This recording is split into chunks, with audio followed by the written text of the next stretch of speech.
नमस्कार। सासाराम शहर में रामनवमी जुलूस के बाद जो आग लगी थी वो आग बहुत पहले बुझ चुकी है, लेकिन उस आग की धमक जो है अभी तक कार्रवाई के रूप में कहीं न कहीं दिखाई पड़ रही है। पुलिस के स्तर से जो कार्रवाई हो रही है उस कार्रवाई को लेकर अभी भाजपा के मन में काफी बौखलाहट है, कारण कि भाजपा के पूर्व विधायक जवाहर प्रसाद को गिरफ्तार कर दिया गया है। आरोप लगाया गया है कि उनके षड्यंत्र से सासाराम शहर का माहौल बिगड़ा। जैसा एसपी विनीत कुमार के द्वारा पीसी करके बताया गया कि 31 तारीख को कुछ लोगों के द्वारा बैठक की गई और बैठक के बाद सासाराम शहर में तनाव का माहौल कायम हो गया। गिरफ्तारी के बाद लगातार भाजपा कार्यकर्ता सड़कों पर उतरे हुए हैं, तरह तरह के आरोप लगाए जा रहे हैं, सरकार पर निशाना साधा जा रहा है, जबकि मुख्यमंत्री का बयान आया है। पूर्व विधायक की गिरफ्तारी के बाद मुख्यमंत्री का बयान आया है कि हम किसी को फंसाते भी नहीं है, न बचाते हैं। हमारे साथ इसी मुद्दे पर बात करने के लिए अभी एमएलसी निवेदिता सिंह जी हैं, मुखर वक्ता है भाजपा के, और लगातार जिस दिन से गिरफ्तारी हुई है उस दिन से सरकार को कटघरे में खड़ा करने की कोशिश कर रही हैं। मैडम, जो गिरफ्तारी हुई है, कारण कि माहौल पूरी तरह से शांत हो चुका था, उसके बाद जो पूर्व विधायक है उनकी गिरफ्तारी हुई है, गिरफ्तारी के पीछे का कारण क्या माना जाए?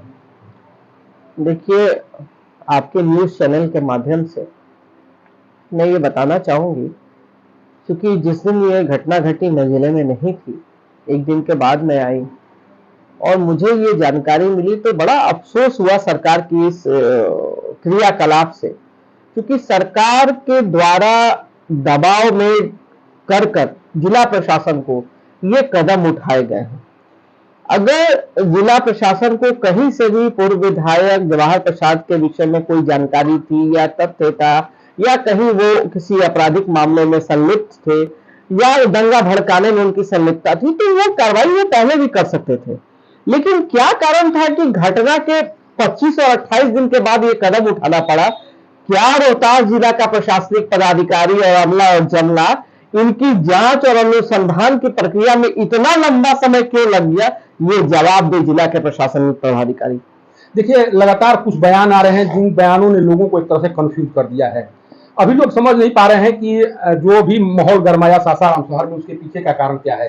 पंचायती राज मंत्री यहाँ आते हैं, उनके द्वारा बयान दिया जाता है कि भाजपा कार्यकर्ताओं के कारण गृह मंत्री का कार्यक्रम रद्द करना पड़ा, कारण कि भाजपा कार्यकर्ताओं के द्वारा कुछ ऐसा किया गया जिस कारण से सासाराम शहर का माहौल खराब हो गया। सरकार जितने ये भाजपा के स्तर से जो आरोप लगाए जा रहे हैं उसमें कहना है कि सरकार के निशाने पर सब कुछ हुआ, सरकार नहीं चाह रही थी कि गृह मंत्री का यहाँ पर कार्यक्रम हो। आखिर सही क्या है? लोग इसको कैसे पहचाने कि सासाराम शहर का माहौल? देखिए, ये तो बात बीत चुकी है, 2 तारीख की बात थी ये, और बहुत ही बृहद कार्यक्रम, ये बड़ा ही हमें दुर्भाग्यपूर्ण लगता है कि पंचायती राज मंत्री जी ने ये बयान दिया है। उनको लगता है शायद ये जानकारी नहीं कि जिसके गृह मंत्री रोहतास में पहली बार आए 2014 के चुनाव के बाद और प्रधानमंत्री बनने के बाद, वो हमारे जिले में आ रहे थे। कार्यकर्ताओं में इतना उत्साह था, इतना उमंग था कि शायद इतिहास लिखकर अमित शाह जी यहां से जाते 2 तारीख को, और ये सारे विपक्षी और सरकारें बैठे लोगों को पता था। अच्छा, एक चीज और लोग जानना चाह रहे हैं कि जिस तरह से अभी गिरफ्तारी हो रही है और गिरफ्तारी का जो समय चयनित किया जा रहा है रात के अंधेरे में, इसको लेकर प्रश्न खड़ा किया जा रहा है कि आखिर पुलिस को कौन सा डर सता रहा है, जिस डर के कारण जो भी अभियुक्त है उनकी गिरफ्तारी को लेकर जो समय है वो रात को निर्धारित किया जा रहा है। आखिर रात की जो कार्रवाई हो रही है उसे भाजपा के द्वारा कैसे देखा जा रहा है? देखिए, आप तो कुछ कहेंगे तो कहेंगे माननीय बोलते हैं, रात को कहीं सही इंसान घूमता है? रात को कौन घूमता है? अब बताइए हमको, रात को कौन निकलता है? रात को चोरों में घूमता है? तो प्रशासन को किस बात का डर है? प्रशासन को अगर डर नहीं था, अगर अपराधी थे जवाहर प्रसाद तो दिन में क्यों नहीं अरेस्ट किए? क्यों रात में? जवाहर प्रसाद तो यहीं पर थे, रोड पे घूम रहे हैं, कार में बाहर है, निकल रहे, तो रात को 2 बजे क्यों जाकर अरेस्ट किए? अरे भाई, वो सर्किट हाउस से परसों बैठे हुए थे, मानिए हमारे नेता प्रतिपक्ष होते तो वहीं पर अरेस्ट कर लेते आप। उनके द्वारा एक प्रश्न खड़ा किया गया था, पीएफआई कनेक्शन की बात कही गई थी। आखिर भाजपा के पास कौन सा ऐसा आधार है जिस आधार पर यह कहा जा रहा है कि जो सासाराम शहर में जो माहौल खराब हुआ उसके पीछे पीएफआई का हाथ है?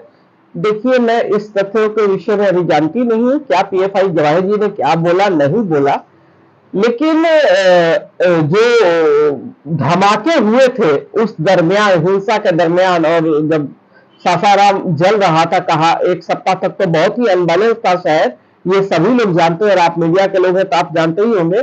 लेकिन जिस समय जल रहा था और उस समय जो घटनाएं घट रही थी और जिस तरह से हम लोगों को टारगेट किया जा रहा है, भाजपा के कार्यकर्ताओं को टारगेट किया था, शुरू से ही कहा था आरएसएस के आदमी ये है, भाजपा के कार्यकर्ता आतंकवादी है, फलाना है, अरे भैया हमको क्या पड़ा दंगा भड़काने के लिए? हम तो शहर में घूम के लोगों को शांति एवं चैन बहाल करने के लिए कह रहे हैं। और जहां जाना होता है प्रशासन को, जहां पूछना होता है वहां प्रशासन नहीं पहुंच रही है। आम आदमी जो कि कोई गुनहगार नहीं है, वैसे लोगों को फंसाने का ये सरकार और प्रशासन कार्य कर रहा है। अच्छा, एक पोस्टर की चर्चा पूरे सासाराम शहर में है, शायद उस पोस्टर की और आपका भी ध्यान गया होगा। उस पोस्टर के बारे में आप भी कहीं ना कहीं सुनी होंगी। उस पोस्टर को सासाराम शहर में लगाने का मकसद क्या समझा जाए? देखिए, अब तो मकसद तो जो सासाराम में पोस्टर लगाए हैं उन्हीं का है, क्योंकि शहाबुद्दीन जी तो सिवान, छपरा, गोपालगंज के रहने वाले हैं और यहाँ पोस्टर लगा तो कहीं ना कहीं उनके शुभचिंतक यहाँ भी होंगे जिन्होंने लगाया है। अच्छा, क्या होगा अब अगली रणनीति भाजपा की ओर से क्या बनाई जा रही है, क्योंकि जिस तरह से कार्यकर्ताओं को कथित तौर पर परेशान करने की? देखिए, जो हमारे भाजपा के कार्यकर्ताओं को परेशान किया जाए, जहां तक कि आज हमें जानकारी मिली, कुछ हमारे कार्यकर्ताओं की आज रिहाई है, उनका बेल होने वाला है और हमारी बात अभी आज हुई भी है उच्च स्तरीय प्रशासनिक पदाधिकारियों से। तो अभी कल भी देखिए कुछ है मुद्दे जो कि क्लियर हो जाएंगे और ऐसे हम लोग का 3 तारीख को हम लोग महाधरना करने का आयोजन किए हैं, जिसमें हमारे प्रदेश के अध्यक्ष आदरणीय सम्राट चौधरी जी यहाँ आएंगे उस महाधरना में यहाँ शामिल होने के लिए 3 तारीख को। तो अभी तक का हमारा यही अपडेट है और हम लोग चुप नहीं बैठेंगे। कहीं से कोई हमें डराने की कोशिश करेगा तो हम लोग भारतीय जनता पार्टी के कार्यकर्ता डरने वाले नहीं है, हम लोग सड़क पर लड़ने मरने के लिए तैयार बैठे हैं। भाजपा, जितने भाजपा कार्यकर्ता हैं वो डरने वाले नहीं है। जो भी कार्रवाई की जा रही है उसके विरुद्ध सारे भाजपा कार्यकर्ता डटकर खड़ा होंगे और इस कार्रवाई का एक तरह से विरोध किया जाएगा। हालांकि जिस तरह से अब जो भी पकड़े गए हैं अभियुक्त के तौर पर उनके बेल होने की बात सामने आ रही है, जैसे ही बेल होने की बात सामने आ रही है उसके बाद से ये लगातार चर्चा गर्म है कि पुलिस के द्वारा जो कार्रवाई की गई है शायद उस कार्रवाई में दम नहीं है, तभी कोर्ट में वो मामला नहीं ठहर पा रहा है और लगातार जो अभियुक्त हैं उनको बेल मिल रहा है।